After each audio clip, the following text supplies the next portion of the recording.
Hi, my name is Aisha Umar. I'm a business management with finance student at Leeds Beckett University, and today I'm going to talk about my buying behaviour.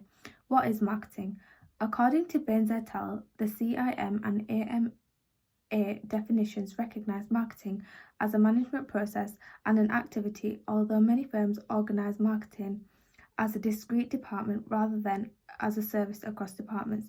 One marketing theory is the business-to-consumer decision-making process, which has 6 steps. The consumer decision-making process. I will now speak about my own decision-making process with my favourite purchase, the Adidas Yeezy Boost 350 V2 in red and black. The Adidas Yeezy Boost 350, which is a trainer that is created by Kanye West, and the colour wave is black with a red stripe, with text that says SPLY 350. I recognised that I should purchase this trainer because I already purchased the same pair but in white. As I knew winter was coming, I decided to purchase them in black, as white shoes tend to get very dirty in the winter periods.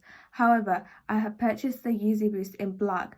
They are very unlikely to get visibly dirty because of the colour. After recognising that I wanted to buy the shoe, it was very important to do information research. This included seeing where I could find the product at its one-time sale. As the shoes are made by Kanye West, they are very limited.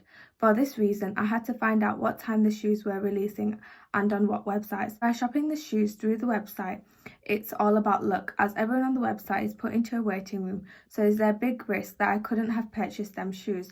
However, while doing information research, I found out that some selected stores sold the product on the same day, but people queue to purchase these trainers hour before the store opens, as they are very limited. I also checked to see what stores offered student discount. However, as the shoes are very limited, they don't provide student discount on any Yeezy. After the information research, it is very important to evaluate all my options. I had to decide whether I wanted to buy and take a risk that the shoe may not fit, or to go into store and queue up for hours just to get these specific trainers. After evaluation, the two of my options, I decided to take the risk and try purchase them online.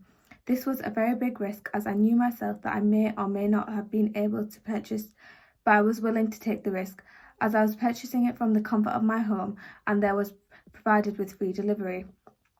As I was in a waiting room for the shoes, I didn't have much time to decide if I was 100% going to buy the shoe, as I didn't want to get my hopes up and not end up getting through to actually purchase the shoe. However, I did manage to get through in the end, and I did purchase the shoes.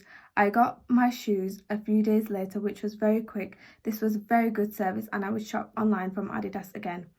This wouldn't be a frequent purchase. This is because I wouldn't buy trainers all the time, maybe every 6 months to a year, depending on what's on fashion, the seasons, etc. A regular purchase would be buying a coffee from Starbucks, or maybe a pint of milk just for my tea. Things that I'd normally buy every day, maybe every other day. It also comes at a less risk because buying a pair of trainers was only moderately expensive, not as expensive as buying a new car or putting a deposit down on a house or a flat. After the product arrived, it was important that I created feedback prior to my decision. Luckily, I still love the product. They're so comfy. I wear them all the time.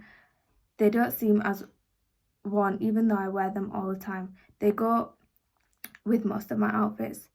Another theory of my buyer behaviour could be the theory of planned behaviour. It's brought on by intention. Intention is the way people act. It is brought on and affected by attitudes towards behaviour. For instance, in this case with the trainer, it's whether I want to follow fashion trends, as Yeezys are very popular and everyone wants to get their hands on them as they are limited. They go with all outfits, a day-to-day, maybe for uni, or even when I go out on an evening. It is also affected by the subject norm. This includes social pressure from family and peer groups, etc. Whether the Yeezys fit in with society and if people would still view me the same. Also, perceived behaviour controls which past experience with the brand I've used. Perceived behaviour control which is past experience with the brand. I've used Adidas Yeezy before, as I purchased the triple white ones for summer. I know they're super comfortable and they will last a very long time. Obviously, this all links back to the intention to buy the product. If it was negative, I wouldn't want to buy the trainers, which links into the end behaviour, whether I actually do want to buy the trainers or not.